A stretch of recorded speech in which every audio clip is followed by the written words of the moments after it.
Comment tu t'appelles, Mathis?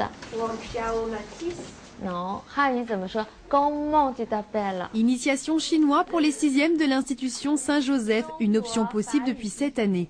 L'intérêt pour cette langue grandit, les effectifs aussi. Un élève de 6e sur 2 est volontaire pour l'apprendre.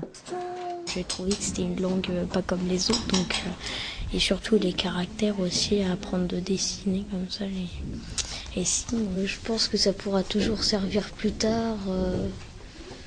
Si je trouve un travail en Chine. Apprendre le chinois permet de rentrer en contact avec un monde en pleine mutation. Quelques heures suffisent pour avoir les bases de la langue. Loin des idées reçues, le chinois s'apprend relativement vite.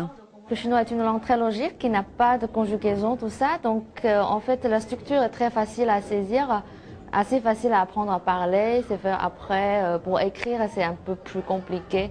Il faut mémoriser les caractères, demande beaucoup de mémoire.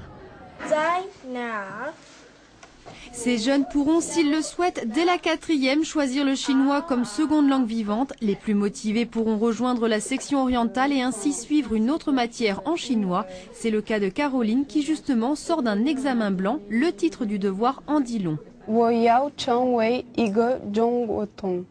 veut dire je veux devenir un expert de la Chine. Je trouve que le chinois est un outil très important. Ça fait partie d'un tout, de beaucoup de choses qu'on doit pouvoir utiliser, pratiquer au quotidien en fait.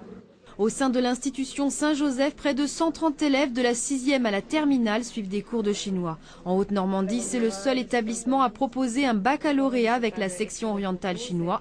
Il en existe seulement 12 en France.